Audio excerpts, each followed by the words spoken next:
Puji nama Tuhan, Shalom to PM. Saya percaya ada sukacita di tempat ini, amin. Kami undang untuk semuanya untuk bangkit berdiri sama-sama kita serukan nama Dia, sama-sama kita sebut Dia sahabat yang sejati yang pernah kita miliki, amin.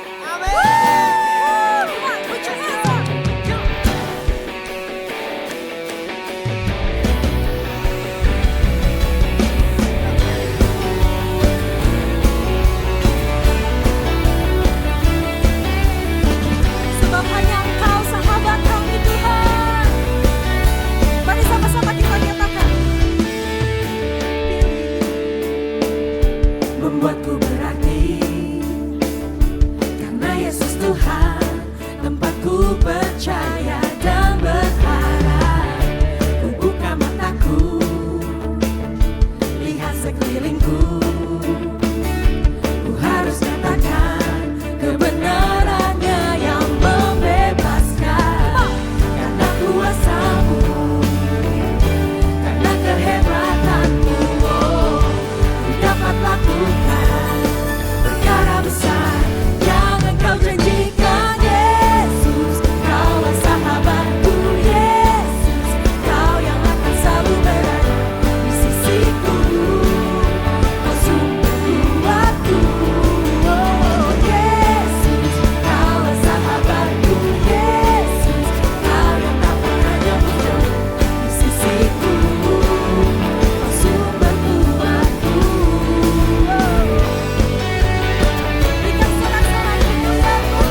dunia untuk tebus segala dosa. Kau beri keselamatan, beri kesempatan, kasih-Mu mengubahkan. Jika ku akui semua dosaku, maka Kau adalah setia dan adil. Kau akan mengampuni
Shalom 2PM.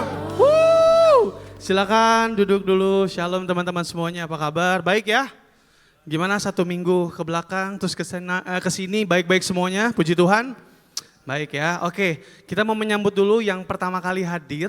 Apakah ada di ibadah kita hari ini? Boleh tunjuk tangan? Ada 1, 2, ada 3. Kita kasih dulu. Shalom, yang baru pertama kali datang. Halo. Salam kenal ya. Welcome home. Tentunya buat teman-teman yang pertama kali hadir ada 3 orang tadi ya. Hai. Selamat datang ya. Oh ada 4. Halo, kita kasih lagi. Shalom. Yang baju kuning. Ada lagi, kita sampai jam 5 ya welcomingnya ya. Ada lagi? Gak ada ya. Oke, thank you so much buat teman-teman yang sudah pertama kali hadir. Kita mau masuk ke persembahan dulu buat teman-teman. Di depan sudah ada QR code-nya. Silakan bagi teman-teman pastikan atas nama GBI PRJ ya. Sambil teman-teman memberikan persembahan, kita mau berdoa dulu teman-teman. Tuhan, kami mengucap syukur untuk siang hari ini Tuhan, kami boleh memuji-Mu tadi Tuhan, dan sebentar kami ingin memberikan yang terbaik Tuhan, bagian dari kami tahu Tuhan milik Engkau, kami percaya Tuhan bisa memberkati banyak orang dan bisa memberkati gereja ini. Terima kasih Tuhan, inilah persembahan kami, haleluya, amin. Oke, selagi teman-teman memberikan persembahan, izinkan saya untuk memberikan beberapa info cool ya. Selanjutnya silakan ditayangkan teman-teman, ini adalah beberapa cool dan sudah dapat bocoran sedikit, katanya nanti akan mau nambah lagi ya coolnya ya. Tapi nanti ada apa coolnya nanti, itu masih rahasia. Pokoknya buat teman-teman silakan scan QR dulu, ada waktunya, ada jamnya, ada harinya, segala macam disesuaikan saja ya. Nah, pengumuman selanjutnya, ini yang penting nih. Oke. Buat teman-teman yang mau melayani, kita masih sampai sekarang membuka banyak sekali volunteers buat kita semua. Buat teman-teman yang tergerak hatinya, mau melayani di bidang manapun, mau di multimedia, di musik, di singer, ya, bahkan sampai di belakang, di nursery, itu jiwa-jiwa kita luar biasa teman-teman ya. Jadi kita butuh banyak sekali volunteers. Buat teman-teman silakan scan QR aja, ya langsung pilih yang mana. Selanjutnya kita ada ini. Wah, bolehkah saya melihat dulu yang ikut tahun lalu mana nih? Coba boleh angkat tangan nggak?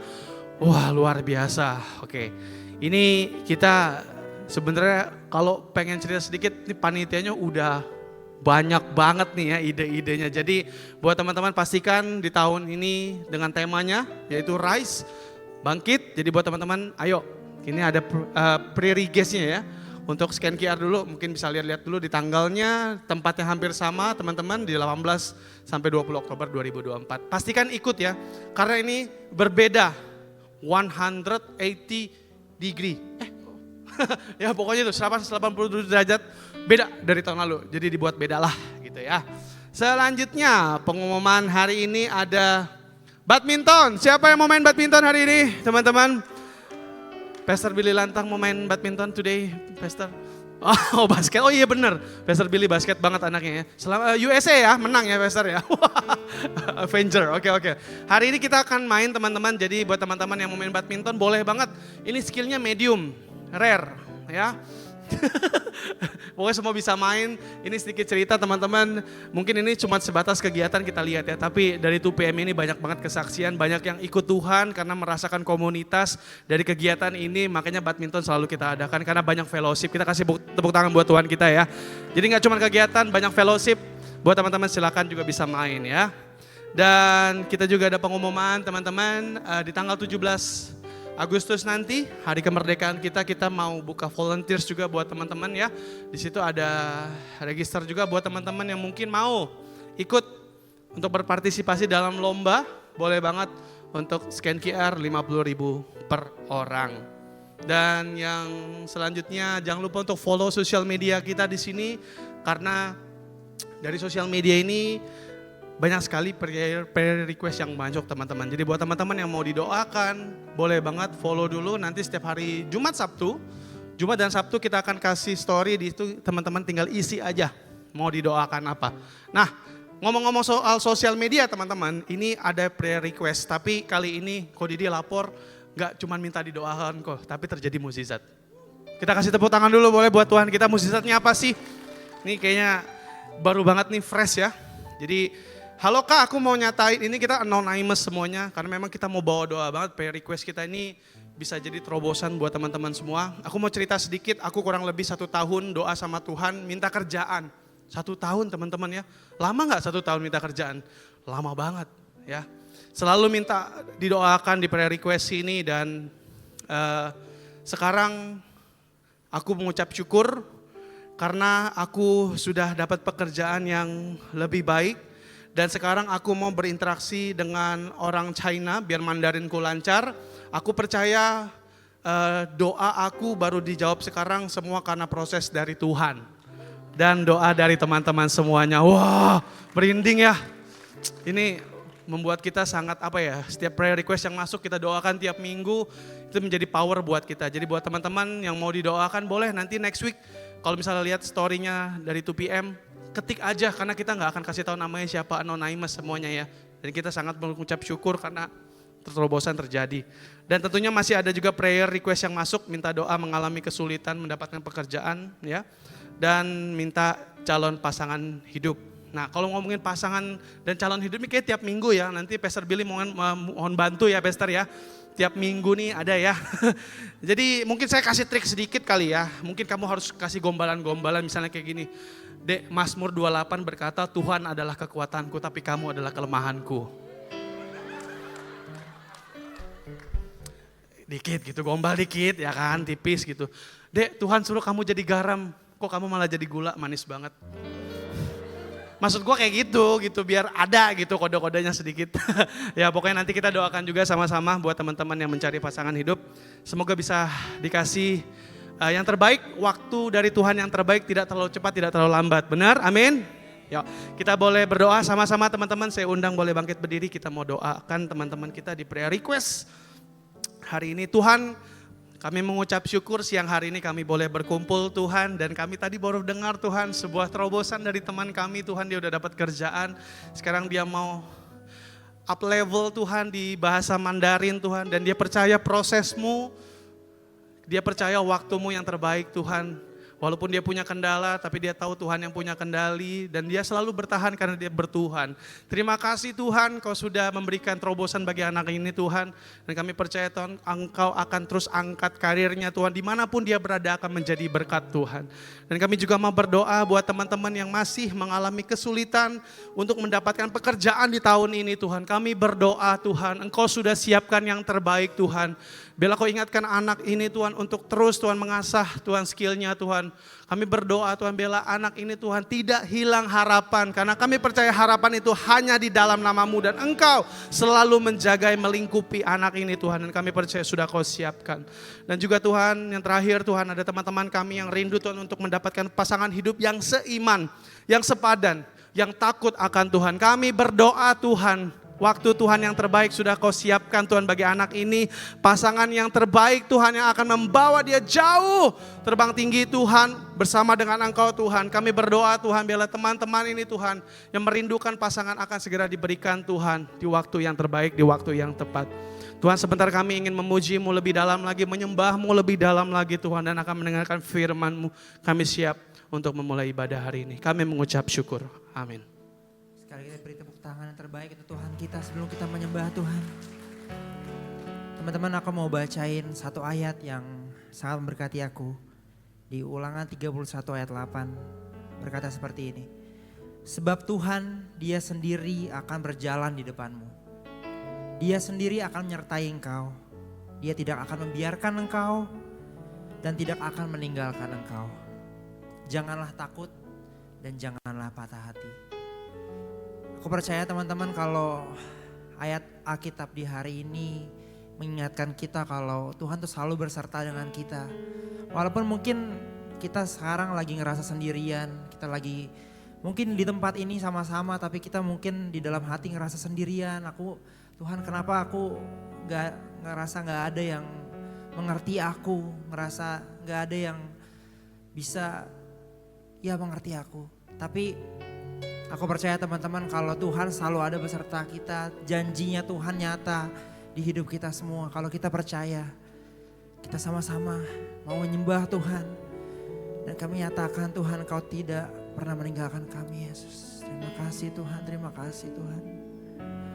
Terima kasih atas penyertaan-Mu Tuhan, kesetiaan-Mu. Terima kasih Yesus.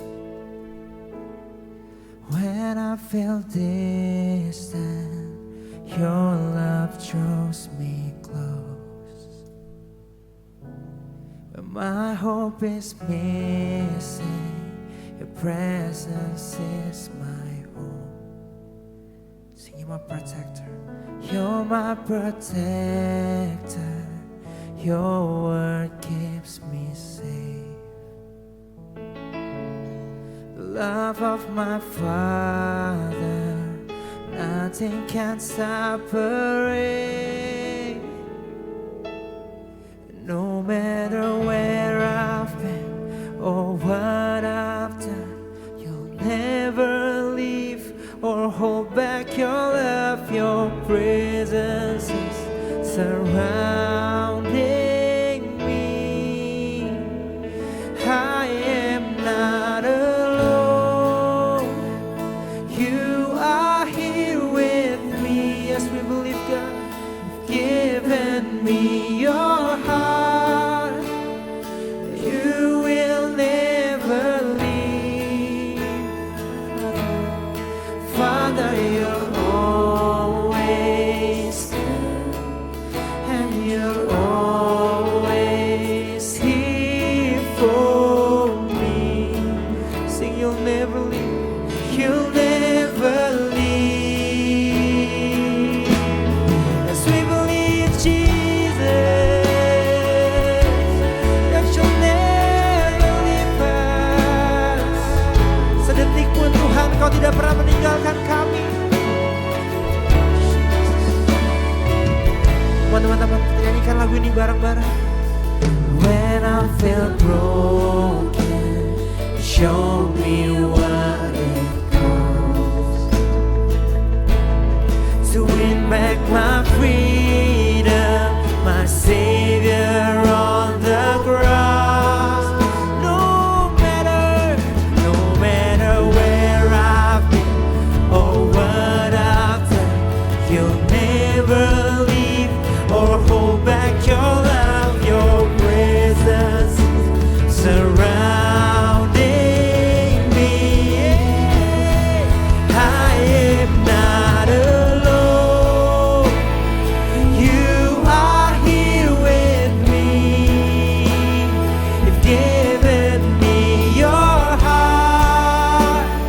You will never leave. Say, Father, Father, You're always good, and You're always here for me.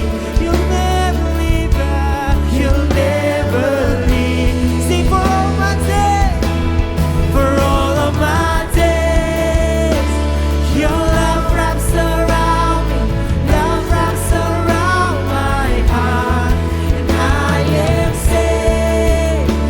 I worship forever. Teman-teman, angkat tangan kita tinggi, kita sembah Tuhan kita. For all of my days, Your love wraps around me, love wraps around my heart, and I am saved. I worship forever, worship with all my heart. I am not alone. You are here with me. Feel You're here with me, God. Your heart, You will never leave. Oh, Father, Father, You're always good, and You're always here for me. You'll never leave. Yes, we believe, God. You'll never leave. You'll never leave us. You'll never leave.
Kita percaya kalau kita ada sampai titik ini, bukan karena kuat gagah kita, amin.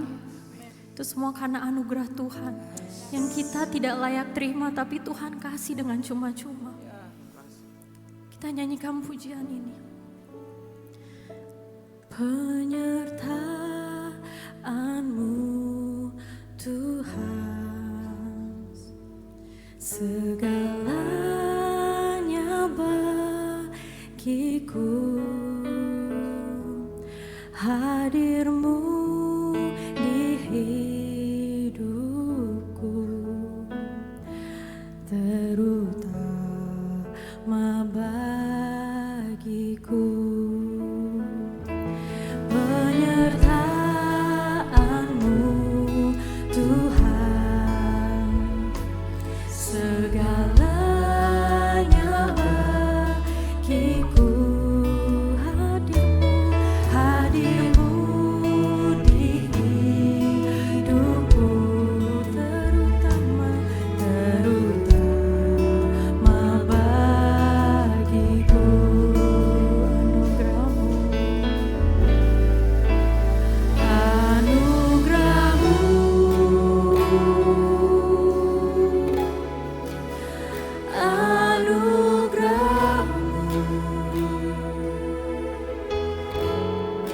Semua karena anugerah-Mu,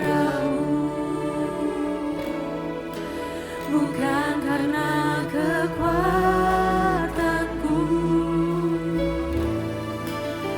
Anugerah-Mu,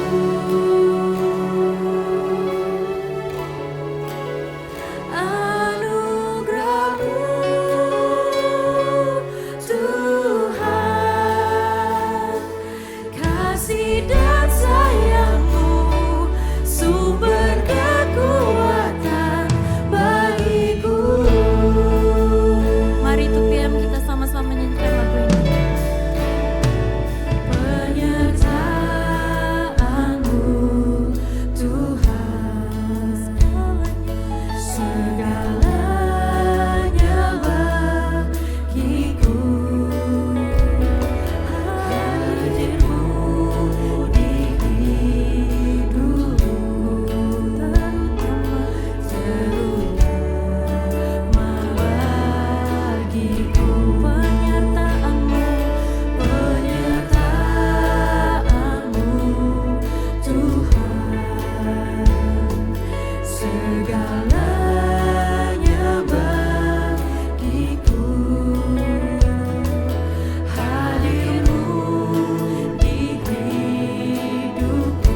kasih dan sayang-Mu, sumber kekuatan bagiku.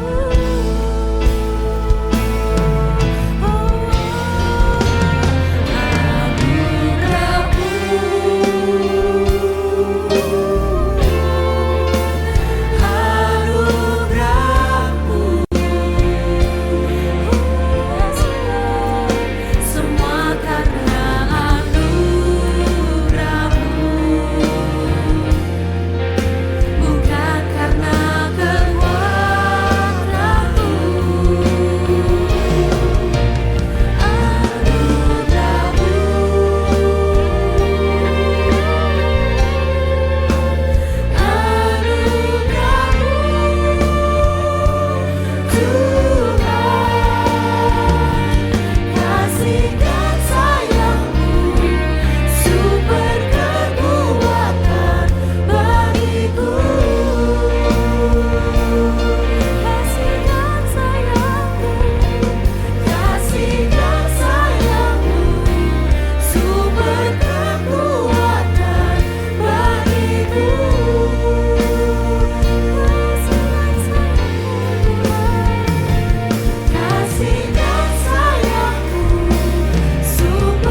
Tuhan, terima kasih ajari kami untuk selalu sadar dan menerima kebaikan Tuhan, bahkan sadar bahwa anugerah Tuhan setiap hari tiada habisnya.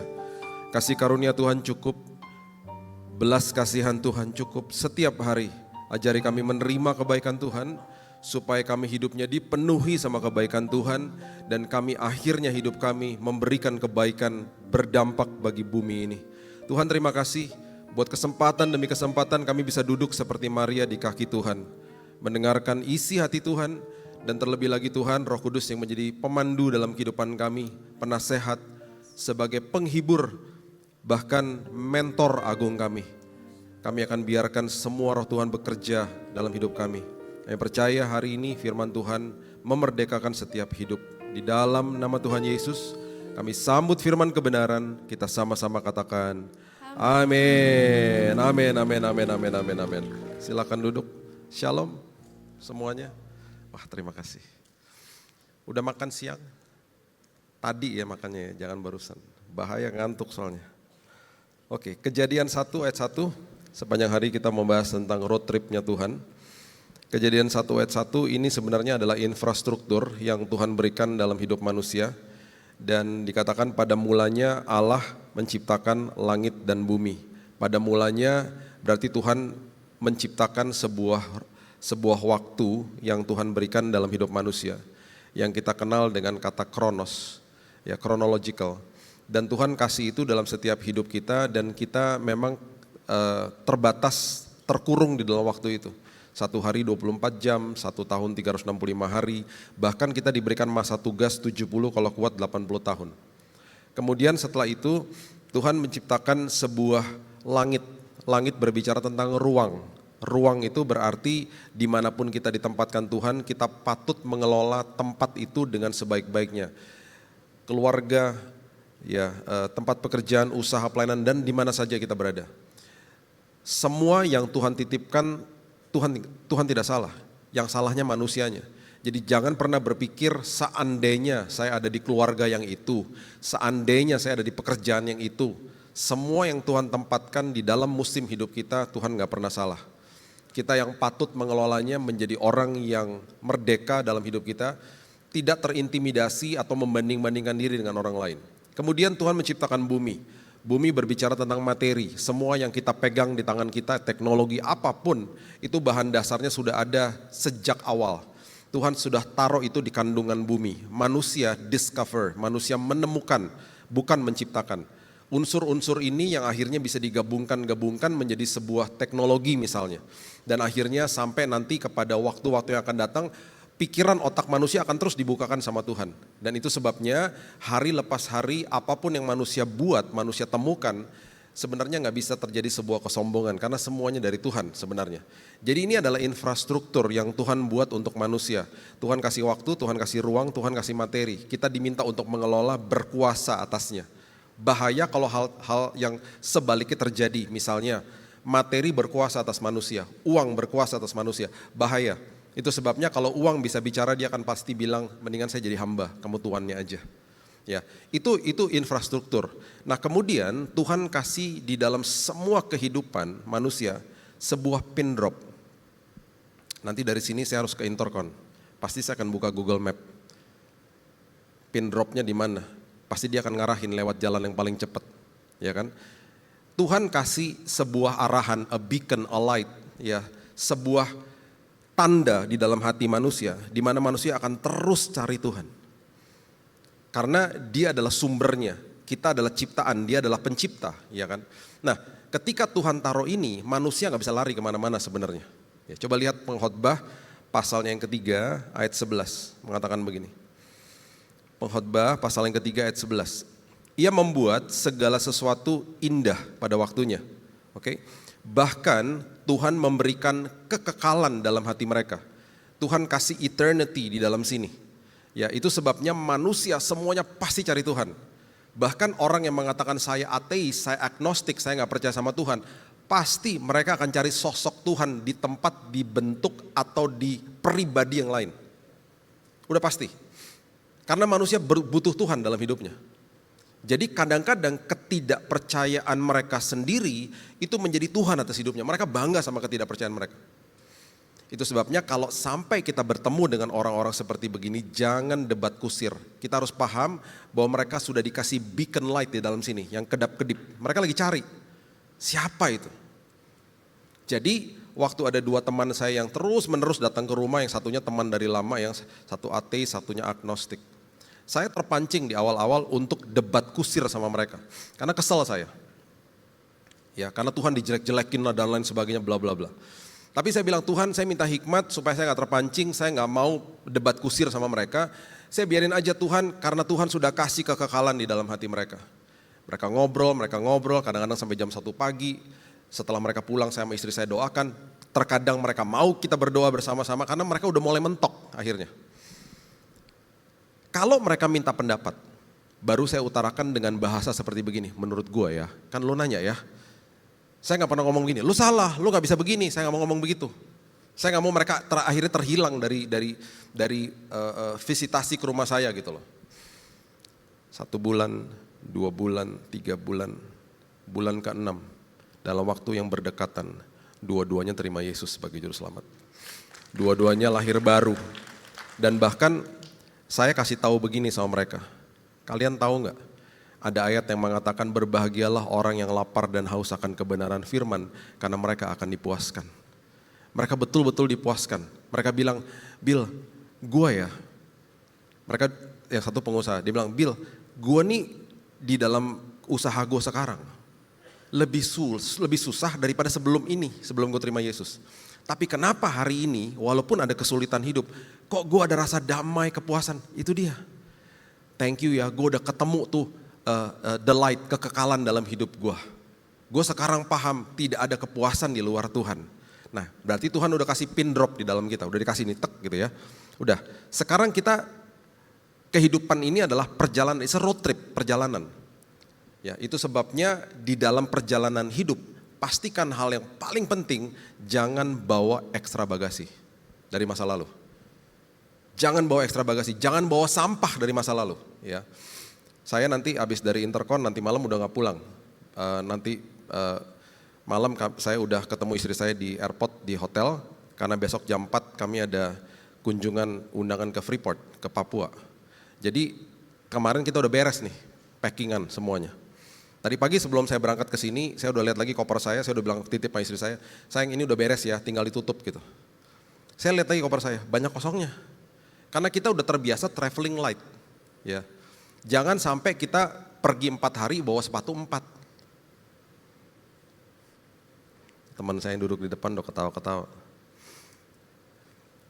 Jangan sampai kita pergi bawa packing segitu banyak sampai akhirnya, nih perhatikan ya, orang yang bawa ekstra bagasi banyak-banyak akan merugikan orang yang traveling sama dia. Dulu di awal tahun 2000, saya waktu bergabung di Yayasan Immanuel di keluarga saya. Mereka ini adalah tante-tante, om saya, orang tua saya, papa saya yang dari dulu udah bergaul sama dari tahun 60-an sama pendeta-pendeta seperti T.L. Osborne, Oral Roberts, Kenneth Hagin, Billy Graham. Dan ada waktu-waktu di mana Oral Roberts datang ke Indonesia tahun 60-an, itu di Stadion Utama Senayan. Papa saya itu masih keliling-keliling pakai mobil, pakai toa. Hadirilah KKR gitu, masih boleh dulu. Terus sebarin brosur, masih boleh. Sekarang udah nggak bisa lah, timpukin batu sekarang nggak boleh. Dulu masih boleh begitu. Nah, jadi mereka terbiasa ketemu sama orang begini dan mereka minta bukunya untuk disadur, ditranslate dalam bahasa Indonesia. Karena di Immanuel ada penerbitannya gitu loh. Nah, dengan berjalannya waktu saya gabung dengan mereka tahun 2000, ada 2 tante saya yang nggak pernah nikah. Ya, mereka single, mereka tinggal bareng sama-sama. Mereka udah agak sepuh, udah mulai berumur gitu ya. Mereka yang training saya, bawa saya ke convention di sana untuk ketemu sama penerbit sama penulis-penulis buku supaya kita bisa minta copyrights-nya. Jadi kita ketemu tuh sama John Maxwell lah, Miles Monroe, bahkan sama orang-orang seperti penulis-penulis yang Robert Morris dan lain sebagainya. Nah, waktu setelah selesai tugas, ini kedua tante saya ini nggak punya anak kan. Mereka punya ponakannya banyak, berarti sepupu-sepupu saya. Ya. Nah, waktu mereka pergi ke sana, mereka paling demen beliin oleh-oleh. Dulu kalau traveling itu 32 kilo kali 2, 64 kilo seorang boleh bawa. Kali 3 berarti hampir 200 kilo. Saya dengan mereka berdua. Nah, mereka kalau beliin oleh-oleh, mereka tuh seneng banget ketika mereka udah pulang Indonesia, mereka undang tuh ponakan-ponakan ke rumah, makan malam. Udah gitu ada acara buka koper. Kenapa semua pada datang? Karena oleh-olehnya bukan KitKat sama Toblerone kecil-kecil, bukan. Oleh-olehnya sepatu, jaket, tas, yang berat-berat dibeli. Jadi mereka gak peduli kalau sampai mereka harus beli ekstra bagasi, mereka gak peduli karena mereka senang untuk memberi kepada ponakan-ponakannya. Yang repot adalah saya. Karena saya traveling bareng mereka. Kopernya berat-berat, yang ngangkatin ujung-ujungnya saya. Ekstra bagasi akan merepotkan orang yang sedang berjalan sama kita. Ekstra bagasi, sampah dari masa lalu, itu biasanya adalah sebuah benih yang ditanam sama seseorang, benih kepahitan. Gara-gara kita nggak kenal kasih karunia Tuhan, sebentar kita lihat ayatnya, akhirnya yang terjadi adalah benih itu jadi akar kepahitan. Sakit hati kan normal, kepahitan kan nggak boleh di dalam kekristenan. Ya, kita simpen jadi akar kepahitan. Oke. Udah gitu, yang kedua terkadang kita pahit dan gak bisa maafkan dan kecewa sama diri kita sendiri. Kita gak berdamai sama diri kita sendiri. Dan yang paling parah adalah kalau kita udah mulai kecewa sama Tuhan. Kenapa banyak orang kecewa sama Tuhan? Ya, teman-teman saya ini yang pernah kecewa sama Tuhan, itu emosi mereka di awal. Mereka tahulah kemudian mereka bilang, mereka bisa terima akhirnya. Kenapa terjadi? Karena begini, mereka kehilangan orang-orang yang mereka kasih. Dipanggil pulang sama Tuhan. Kalau orang tua yang udah tua dipanggil pulang, mungkin kita ikhlas. Tapi bagaimana ketika pasangan hidup? Ada yang baru 2 tahun menikah, anaknya baru 1 tahun dipanggil pulang sama Tuhan, istrinya. Bagaimana ketika seorang ibu kehilangan anaknya yang masih 20 tahun sedang kuliah di luar negeri? Bagaimana ketika seorang pasangan muda kehilangan anaknya 5 tahun kena tumor di otak? Ini hal-hal seperti begini, akhirnya banyak orang menjerit dan banyak yang bilang, aku kecewa Pak sama Tuhan. Dan akhirnya kalau kita datang ke rumah duka karena kita berduka untuk orang yang ditinggalkan, kita mengeluarkan kata-kata yang salah. Kita seringkali mengatakan begini, kamu harus kuat ya. Enggak, mereka enggak harus kuat, mereka harus nangis. Kita mulai ngomong-ngomong hal seperti begitu dan akhirnya banyak kata-kata yang salah kita keluarkan dari mulut kita. Ini nasihat saya, kalau ke rumah duka, kasih pundak kita nangis bareng aja sama orang atau nggak doain. Jangan terlalu banyak ngomong, karena mereka nggak butuh nasihat-nasihat dari kita. Mereka butuh ditemenin. Bahkan mereka suka kalau ada orang yang berduka sama-sama mereka. Untuk sementara waktu pastinya. Dan bahkan mereka akan senang kalau dikasih tahu begini, kalau lu butuh gue, kapan aja lu mau curhat tentang the loved ones, orang yang kau kasihi yang dipanggil pulang sama Tuhan, panggil gue ya, gue dengerin, I'm all ears, gue akan ada di situ, gue akan dengerin lu. Lebih baik begitu. Kita berusaha menyempurnakan kondisi yang kita nggak bisa sempurnakan. Dan orang-orang seperti begini akhirnya banyak orang yang bawa ekstra bagasi dari masa lalu, indikasi-indikasi dalam hidup mereka, biasanya yang mereka hadapi dalam hidup mereka, itu biasanya mereka suka rekam ulang semua peristiwa yang terjadi dalam hidupnya, dan mereka pikir-pikirin terus, mereka depresi, bahkan orang yang pernah menyakiti mereka, mereka terus rekam-rekam, mereka reka ulang di dalam pikiran mereka, bahkan mereka mulai strategi begini, kalau nanti gue ketemu dia, kalau nanti dia ngomong begini, gue akan balas begitu. Kalau dia ngomong begini, gue akan balas begitu. Bahkan dia mulai latihan mimik muka mungkin di depan kaca. Kalau gue ketemu sama dia, gue akan bodohin, pokoknya gue akan silent treatment. Itu sebabnya firman Tuhan katakan begini, Amsal pasal yang keempat ayat 23. Jagalah hatimu dengan segala kewaspadaan karena dari situlah terpancar kehidupan. Kalau hatinya sampah, masih simpan sampah dari masa lalu, yang terpancar akhirnya dari perkataan dan tindakan sampah juga. Makanya Roma 3 ayat 14 mengatakan mulut mereka penuh dengan sumpah serapah. Makanya ya seringkali kita nggak genah deketin orang ada di dalam sebuah perkumpulan, ini orang ngomongnya negatif melulu, asumsi melulu, gosip melulu tentang orang, nggak bisa lihat kebaikan dalam orang lain. Itu aja diomongin karena yang keluar sampah akhirnya. Itu indikasi. Dan tidak jarang dari antara mereka yang akhirnya sakit secara fisik. Kisah Rasul pasal yang ke-8 ayat 23 mengatakan, sebab kulihat bahwa hatimu telah seperti empedu yang pahit dan terjerat dalam kejahatan. Sakit akhirnya. Kena pencernaan lah. Dan ini yang paling parah. Orang-orang yang bawa ekstra bagasi, sampah dari masa lalu. Ini yang terjadi. Ibrani 12 ayat 15. Saya mau kita mengerti ayat ini karena ini sangat penting ayatnya.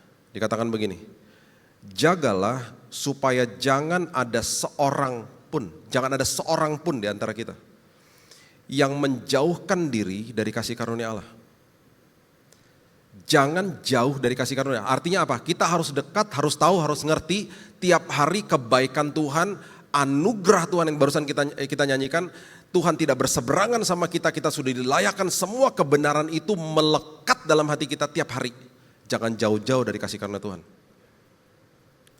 Dengan kata lain, Tuhan setia walaupun kita nggak setia. Tidak ada siapapun dan apapun yang sanggup memisahkan kasih Tuhan dari kita. Tidak pernah sedetik pun Tuhan tinggalkan kita. Tapi saya nggak rasa hadirat Tuhan, ya salah lu sendirilah. Tuhan hadir kok dalam hidup lo. Gak pernah tinggalin kita. Makanya seringkali karena kita gak rasa hadirat Tuhan, karena muka kita dipalingkan untuk lihat masalah. Di dalam sebuah ucapan syukur, itu adalah akses kita melihat kebaikan Tuhan dan sadar bahwa Tuhan hadir. Sebuah kehadiran belum tentu menentukan sebuah hadirat. Saya bisa hadir di dalam sebuah pernikahan, ya, dan besok saya ketemu sama Kak Eradi misalnya. Ketemu bilang, bro apa kabar gini. Tiba-tiba kita ngobrol-ngobrol terus bilang, lah gue kemarin juga di situ. Lah lu juga di situ di mana? Di sebuah perkawinan, di sebuah hotel misalnya. Loh kok gak ketemu sih? Rame soalnya. Sama-sama hadir. Tetapi tidak rasakan hadirat. Gak ketemu, hadirat artinya countenance to countenance, face to face. Tuhan selalu hadir. Roh Kudusnya diberikan di dalam kita, dimeteraikan sudah. That's it. Dia gak kemana-mana. Kita nggak tahu dia hadir, kita nggak rasakan hadiratnya karena kita senantiasa lihat masalah. Dan akhirnya kita tidak mengucap syukur, akhirnya kita merasa begini, Tuhan kok nggak ada ya? Coba deh mulai mengucap syukur. Itu kita berarti sedang memalingkan wajah kita kepada kehadiran Tuhan. Dan sebuah ucapan syukur akhirnya membawa kita kepada hadirat Tuhan. Makanya masuklah ke pintu gerbangku dengan ucapan, dengan nyanyian syukur. Itu aksesnya. Akses ketemu atau ada di dalam hadirat Tuhan yang dia selalu hadir ya. Ucapan syukur. Itu aksesnya. Akses code-nya itu. Jadi biasakan makanya dalam hidup ini. Nah, Dikatakan jangan jauh-jauh dari kasih karunia. Kenapa? Agar jangan tumbuh akar yang pahit.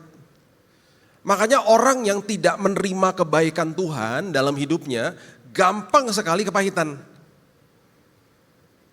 Karena dia nggak ngerti prinsip begini yang Tuhan ajarkan begini. Harus saling mengasihi sama seperti aku mengasihimu. Standar mengasihinya Tuhan, kasihnya Tuhan, bukan kasihnya orang itu kepada saya. Berarti apa? Belajar terima dulu kebaikan Tuhan, baru bisa kasih. Saya nggak bisa kasih uang kalau saya nggak punya uang, saya nggak bisa kasih waktu kalau saya nggak punya waktu, saya nggak bisa kasih kebaikan kalau saya nggak pernah belajar terima kebaikan dan keindahan Tuhan. Makanya dia bilang apa? Aku datang, I came and to give you life that filled with abundance. Saya datang membawa hidup yang berkelimpahan, bukan agama yang berkelimpahan. Saya bawa hidup yang berkelimpahan, terima, jadilah seperti Maria duduk di kakiku, belajar terima. Makanya dia bilang begini sama Marta, lo ribet amat sih. Ribet dengan semua keharusan-keharusan, akhirnya dia lupa bahwa dia harus duduk dulu terima dari Tuhan untuk menerima yang terbaik, baru dia bisa kasih yang terbaik. Itu sederhana banget, tapi diputar-putar akhirnya dan kita bingung karena di atas mimbar selalu diutarakan begini, ayo berikan yang terbaik, kita bingung, berikan terbaik apa? Karena kita gak pernah belajar menerima yang terbaik, kita bingung akhirnya. Dan gampang sekali timbul akar kepahitan. Karena jauh dari kasih karunia. Nah ini yang bahaya. Ketika ada akar kepahitan yang bisa menimbulkan kerusuhan dan mencemarkan banyak orang. Jelas sekali ini ayat. Ini keterkaitannya luar biasa. Orang yang jauh dari kasih karunia gampang menimbulkan akar kepahitan, ujung-ujungnya dia akan membuat kerusuhan dan mencemarkan orang yang terdekat dengan dia. Itu yang terjadi akhirnya. Kita kalau nonton sebuah tayangan di TV dan kita lihat ada demonstrasi yang membuat kerusuhan di kota tercinta kita ini, kita pasti kesal, kita dalam hati gini, ini siapa sih dalangnya? Ini siapa sih orang-orang yang gak educated nih buat kerusuhan aja, kesel kita. Tanpa kita sadari, kita bawa sampah dari masa lalu. Kita bawa ekstravagasi dari masa lalu.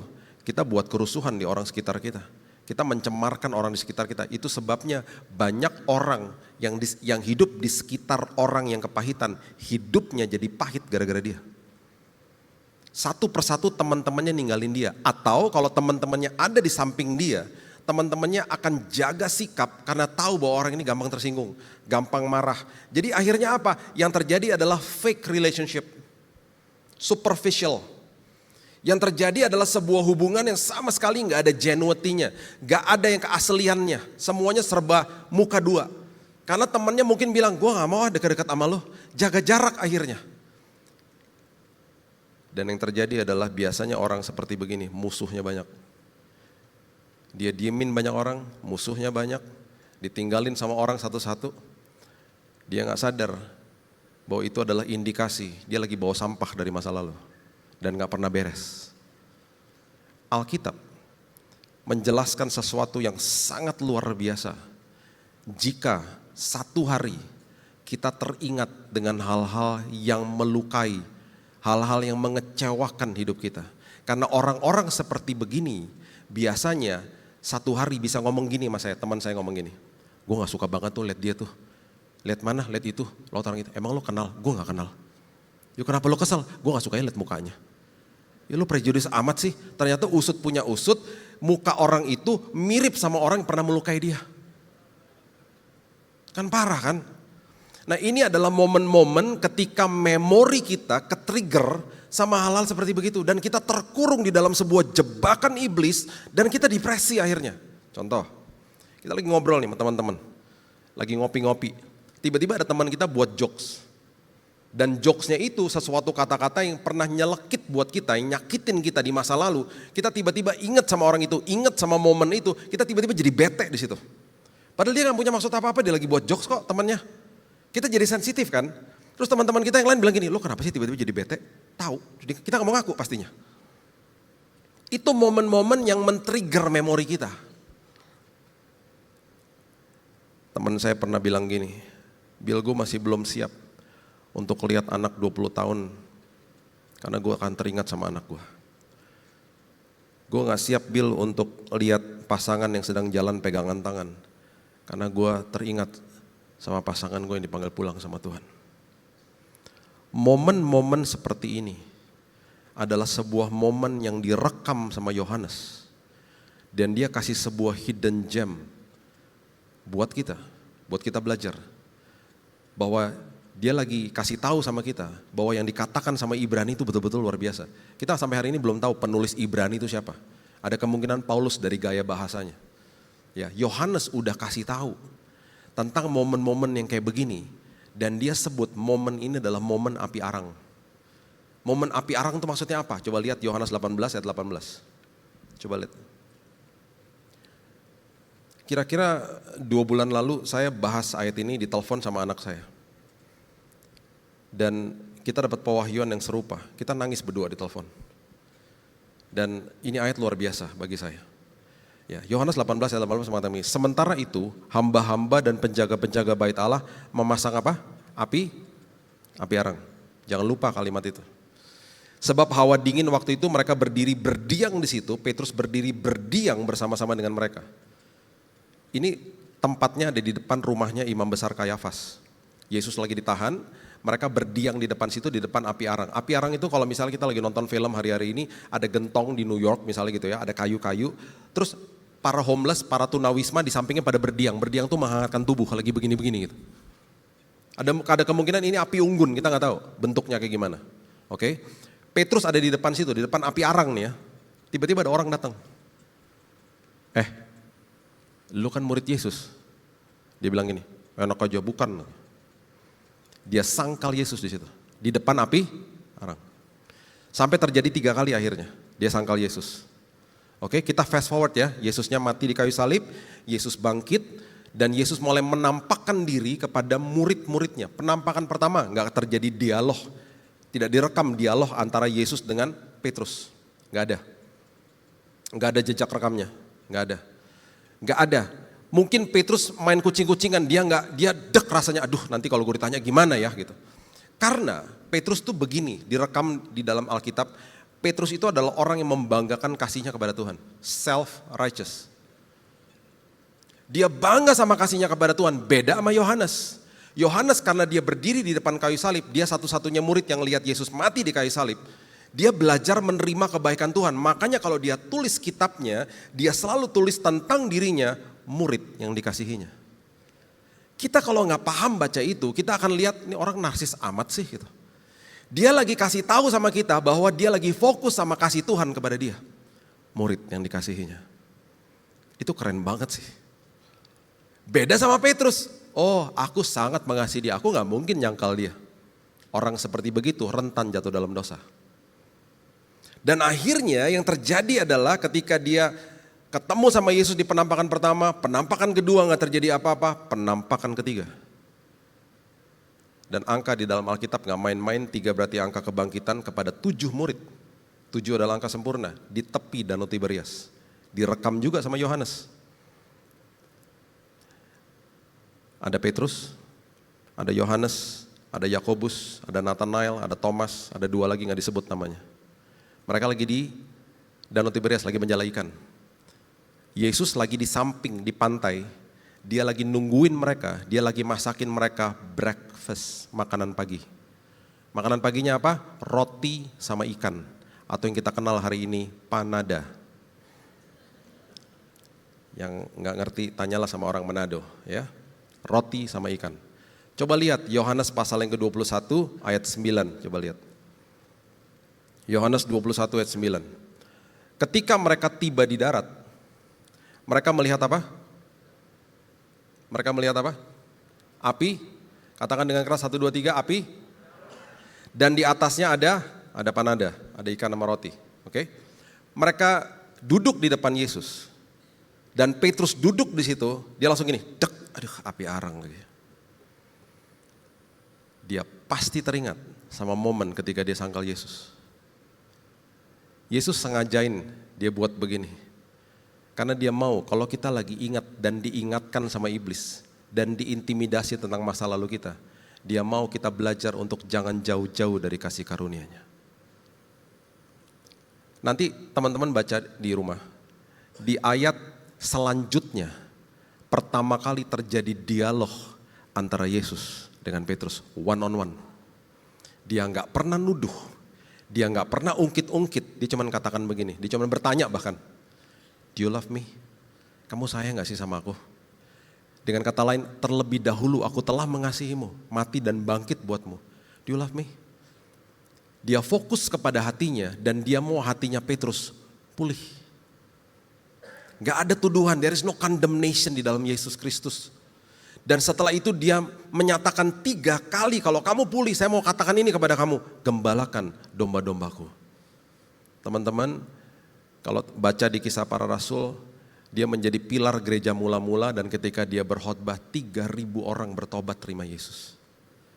Bahkan Petrus menulis sebuah ayat yang salah satu menjadi ayat favorit saya, dia katakan begini, kalau kamu tidak mau tersesat, kalau kamu tidak mau kehilangan pegangan, bertumbuhlah dalam kasih karunia Tuhan. Dia tulis karena dia alamin ini. Amazing story, amazing experience, sesuatu pengalaman yang luar biasa yang ditulis sama temennya di momen api arang ketika intimidasi iblis datang dalam hidup kita. Jangan jauh-jauh dari kasih karunia. Iblis ingetin tentang sakit hati yang kita alami di masa lalu. Iblis ingatkan tentang trauma yang kita alami di masa lalu. Lari ke kasih karunia Tuhan. Jangan nyerah dan bilang, Tuhan aku mau menerima kebaikan Tuhan. Supaya aku gak bawa sampah ke masa depanku. Papa saya masuk ke kamar saya di jam 4 sore ketika saya duduk di bangku SMA. Karena biasanya jam 4, jam 5 itu waktu kami ngopi dan ngeteh bareng di rumah. Dan dia masuk ke kamar dan dia mulai duduk di samping saya. Waktu dia duduk di samping saya, dia bangunin saya karena saya tidur siang kan. Dan waktu dia lagi duduk, dia ngusap-ngusap kepala saya, Bil ayo bangun, ngopi yuk. Tiba-tiba, gak tahu apa, dia lihat di kamar saya, karena banyak poster di kamar saya waktu itu. Sesuatu nge-trigger memorinya dia. Tiba-tiba dia ngomong begini secara random, Bil, kamu pernah dengar kisah keseluruhan dari opa kamu, papanya papa? Ya sedikit sih Pak, maksudnya apa? Dia mulai berkisah tentang papanya dia. Dia mulai kasih tahu, opa kamu tuh tentara Kenil di kampung Tomohon di Manado. Dan dia salah satu pribadi atau tentara yang cukup kejam saat itu. Papa ini udah biasa digebukin, dipukulin, digampar sama dia, dipermalukan di depan desa. Udah biasa, tapi dia ngomongnya nyantai. Terus saya teringat sama teman sekolah saya yang biasa digebukin sama bapaknya.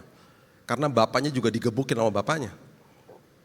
Saya tanya sama dia, kok papa gak pernah mukulin kita kayak gitu?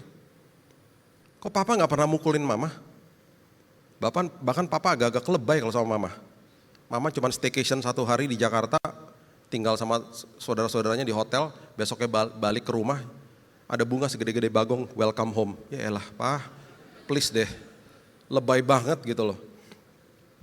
Terus dia kalau disiplin kita biasa-biasa aja, gak ada tuh yang namanya gampar, tamparnya gak pernah kok. Biasa normal lah biasanya. Bahkan dia ayah yang sangat penuh dengan senyum, ketawa, canda dan lain sebagainya. Saya gak pernah lupa dia bilang begini. Sebelum saya masuk ke dalam pernikahan dengan mama di tahun 66 di sebuah gereja tua GPDI Ketapang. Dia punya mentor namanya Pak Pendeta almarhum Hani Mande. Dia bilang begini sama saya, sebelum Papa dinikahkan di situ, Papa serahkan semua kepahitan di altar Tuhan. Saya baru ngerti, waktu saya baca ayat-ayat ini, saya baru ngerti, di kamar saya, dia ngalamin momen api arang. Dia keinget sama kejadian zaman dulu. Dan ketika dia utarakan, gak ada tuh kepahitan.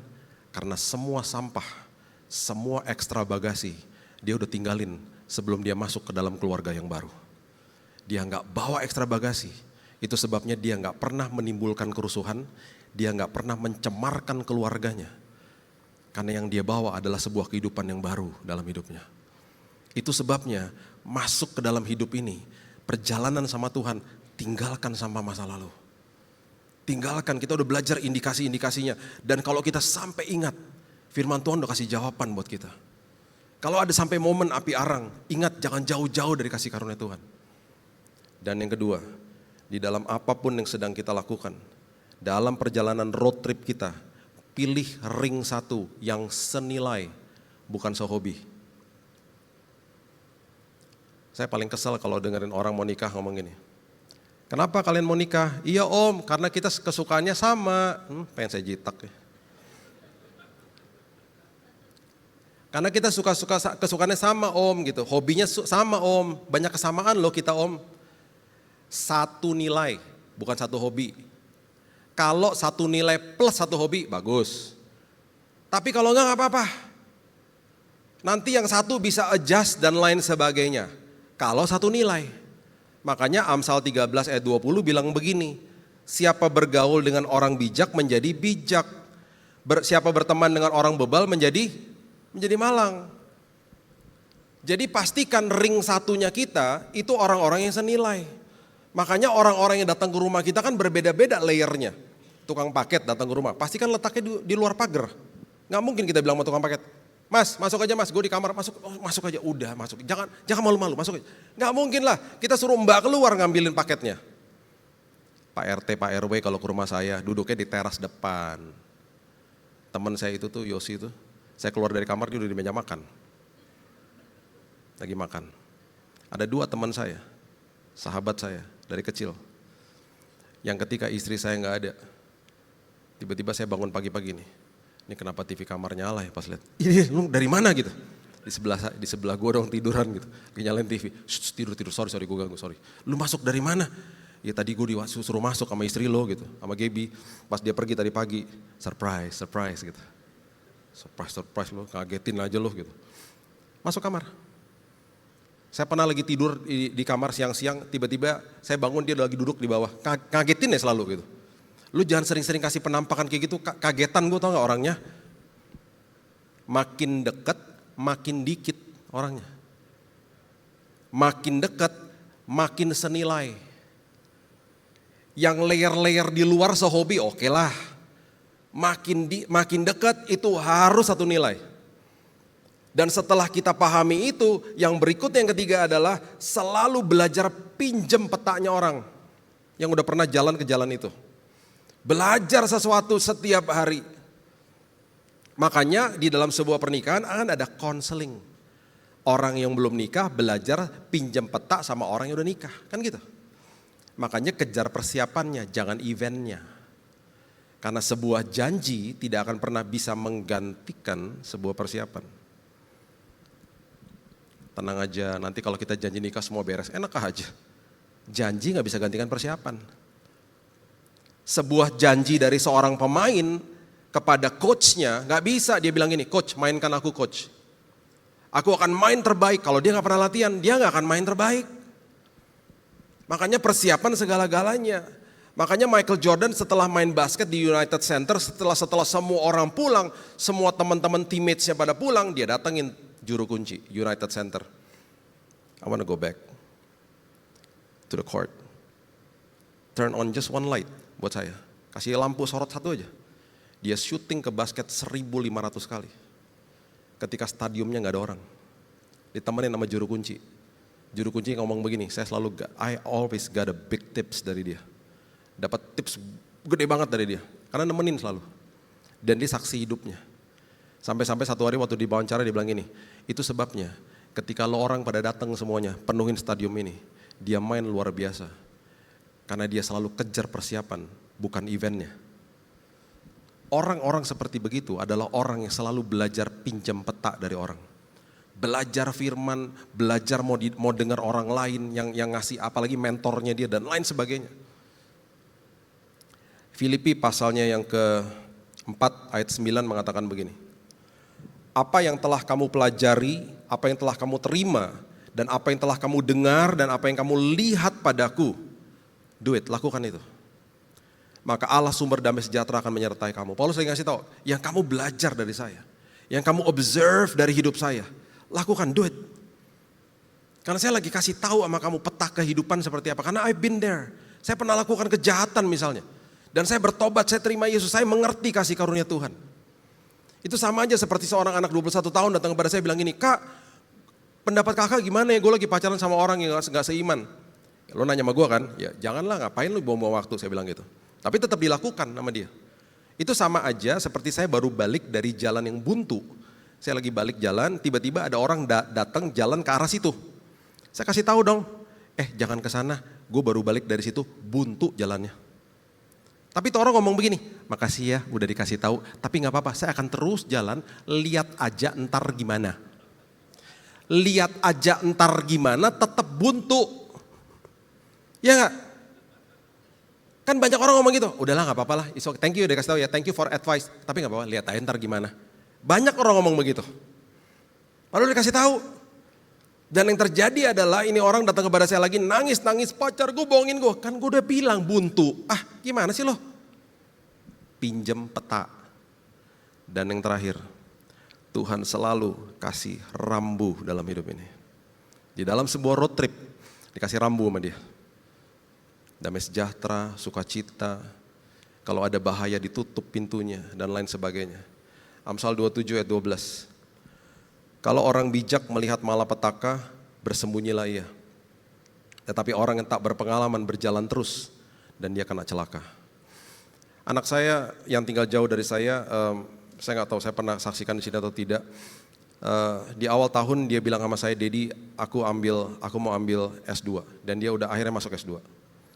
Dia ambil S2, dia lagi kerja dan dia yang betul-betul mengharukan bagi saya adalah dia bilang dia bayar sendiri. Karena dia udah nabung, kemudian dia kerja, dia kumpulin uang, dia dikontrak sama sebuah perusahaan. Dad udah don't worry, I'm paying it myself gitu. Tiba-tiba perusahaan startup ini lay off karyawan. Dan di tingkat manajer semuanya di lay off.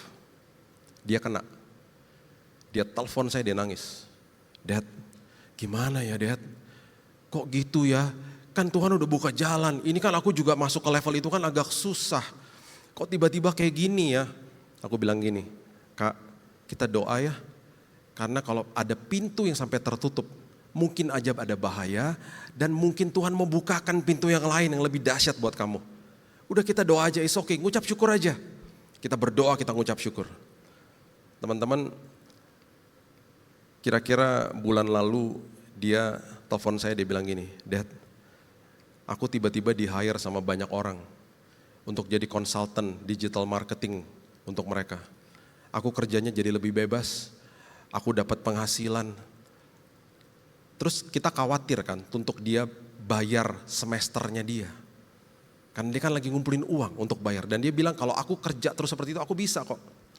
Tiba-tiba minggu lalu dia telepon saya, dia bilang gini, Dedi, ada mujizat lagi Tuhan kasih. Apa?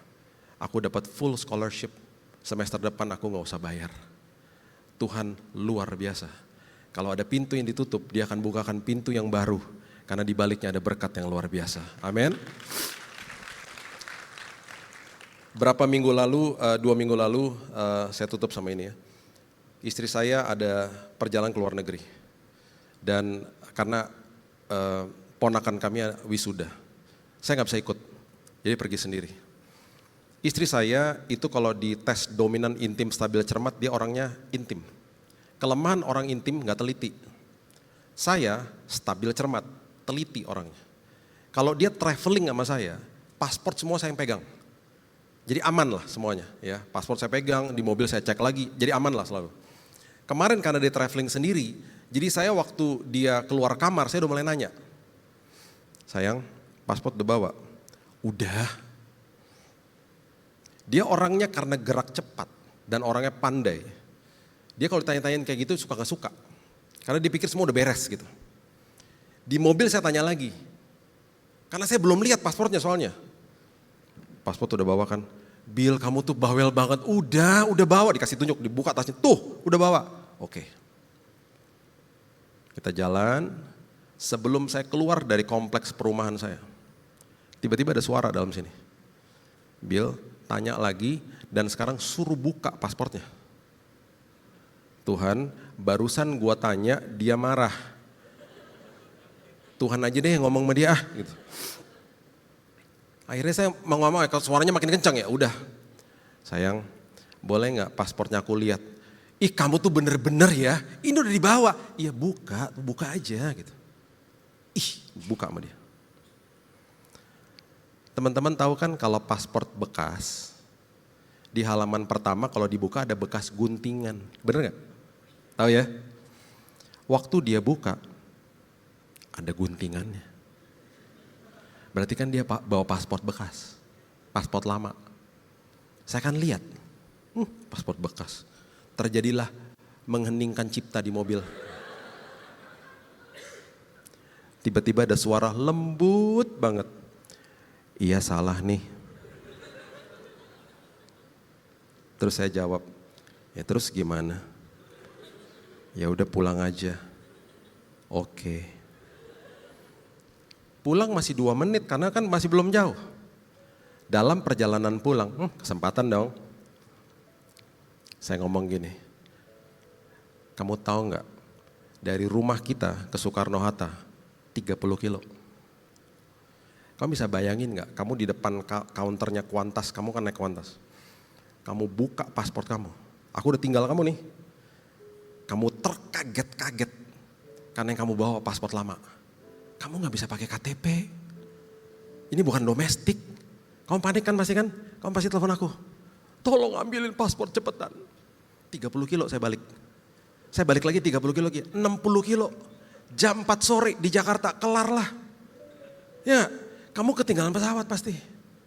Makanya denger-dengeran sama suami yang diurapi Tuhan. Tuhan buat saya gak ada rambut supaya suara Tuhan masuknya cepat. Tertanam di dalam sini. Waktu dia keluar dari rumah, dia udah ambil paspornya, saya tetap gak mau percaya. Jangan-jangan ntar paspor gue dibawa. Coba buka lagi mau lihat. Udah saya puas lihat benar baru kita jalan. Teman-teman tahu, waktu saya klik Google Map, yang tadinya diarahin ke tol yang di sana 1,5 jam, tiba-tiba tol yang ke sini yang diarahin, yang sebelah kiri. Cuman 1 jam, rupanya macetnya udah terurai.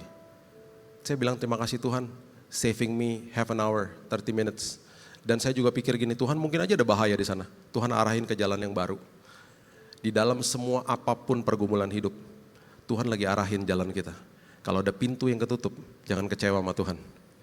Karena berarti mungkin ada bahaya di situ dan ada pintu yang lebih baik yang di baliknya ada berkat Tuhan. Pastikan di dalam road trip kehidupan kita jangan bawa ekstra bagasi. Punya ring 1 yang selalu senilai. Pinjam petanya orang. Terus belajar dan perhatikan rambu-rambu yang Tuhan kasih. Perjalanan kita akan beruntung, nyaman dan aman bersama Yesus. Amin. Berikan tepuk tangan kita untuk Tuhan kita. Bapak yang baik, terima kasih buat teman-teman dari 2PM. Terima kasih buat Kak Eradi. Terima kasih buat semua pastors yang ada di sini. Semua cool leaders. Tuhan urapi mereka semua. Tempat ini bukan sekedar hanya tempat datang ibadah saja, tapi betul-betul jadi sebuah community yang luar biasa. Di mana mereka bertumbuh bersama dalam kasih karunia Tuhan. Saling mengingatkan, saling menguatkan. Urapan Tuhan ada di atas mereka. Sehingga apapun yang mereka kerjakan Tuhan buat berhasil. Isi lumbung-lumbung mereka Tuhan dengan kebenaran firman. Tuhan bawa mereka terus naik dan tidak turun. Jadi kepala bukan jadi ekor. Perlindungan penyertaan Tuhan bahkan kesehatan dalam tubuh, jiwa dan roh mereka. Terus nyata. Dan hamba berdoa Tuhan, perjalanan road trip mereka berhasil. Karena mereka berjalan bersama Raja atas segala Raja. Materaikan firman ini, karena kami juga sudah dimateraikan sama Roh Kudus. Hanya di dalam nama Tuhan Yesus kami sudah berdoa dan mengucap syukur. Kita sama-sama katakan, amin. God bless you. Tepuk tangan lagi yang lebih meriah buat Tuhan kita. Berapa banyak diberkati Tuhan hari ini? Wow, luar biasa ya. Saya sangat diberkati. Thank you so much buat Kak Billy dan tentunya Pastor Billy harus segera bergegas. Karena hari ini beliau pelayanan 6 kali, saudara. Ya, saya pelayanan sekali aja udah capek, beliau 6 kali dan harus pergi langsung ke Intercon. We wish them well and kita berdoa saudara bahwa bukan hanya saudara saja yang diberkati, tetapi minggu depan akan lebih banyak orang lagi datang bersama-sama kita. Amin. Berapa banyak di sini kalau boleh saya tahu yang sudah datang ke 2PM lebih dari 3 kali? Lebih dari 3 kali. Wah, ada juga yang belum ya. Saudara, jika belum punya tempat untuk beribadah yang tetap, ya saya sangat rindu untuk saudara-saudara bisa bergabung bersama kita setiap hari Minggu jam 2 siang. bisa tengok ke kiri dan ke kanan. Kebanyakan kita adalah young adults, young professionals, mungkin yang berumur 40 tahun ke bawah. Tapi kalau memang di atas 40 juga nggak apa-apa. Yang penting young at heart. Amin, saudara-saudara ya. Mari kita bangkit berdiri bersama-sama. Kita akan selesaikan ibadah kita sore hari ini dengan ucapan syukur dan sukacita. Yang bersukacita dan bersyukur dan diberkati, mari angkat tanganmu tinggi-tinggi ke surga. Mari kita ucapkan syukur yuk sebentar yuk, 2 menit ke depan. Ayo para singers, kita ucapkan syukur kita kepada Dia. Terima kasih Tuhan. Terima kasih Tuhan. Terima kasih. Engkau berbicara kepada kami. Engkau berbicara kepada kami Tuhan. Oh, terima kasih untuk firman-Mu. Terima kasih Tuhan untuk jamahan-Mu, untuk hadirat-Mu. Terima kasih Tuhan. Terima kasih Tuhan. Oh, Engkau baik. Katakan Dia baik. Kami bersyukur Tuhan. Kalau kami boleh beribadah, menyembah-Mu Tuhan. Oh, dengan luar biasa. Terima kasih Tuhan. Jesus, terima kasih Tuhan. Saudara-saudara dikasih, angkatlah kedua belah tanganmu dan terimalah berkat dari Allah Bapa, kasih dari Kristus Yesus, dan penyertaan Roh Kudus boleh ada bersama dengan engkau dari sekarang sampai selama-lamanya. Kiranya pekerjaanmu diberkati Tuhan, hubunganmu diberkati Tuhan. Kiranya Tuhan berikan engkau hikmat, kebijaksanaan untuk melangkah lebih baik lagi di minggu yang baru ini. Hamba berdoa Tuhan berkati mereka. Biar kiranya Tuhan melalui kehidupan kami nama-Mu dimuliakan. Biar Tuhan banyak orang akan melihat terang dan garam dunia yang Tuhan percayakan untuk hadir dimanapun Engkau tempatkan kami. Terima kasih Tuhan, dalam nama Yesus. Semua yang percaya katakan amin, amin, amin, amin. Kita berikan tepuk tangan buat Tuhan kita. God bless you.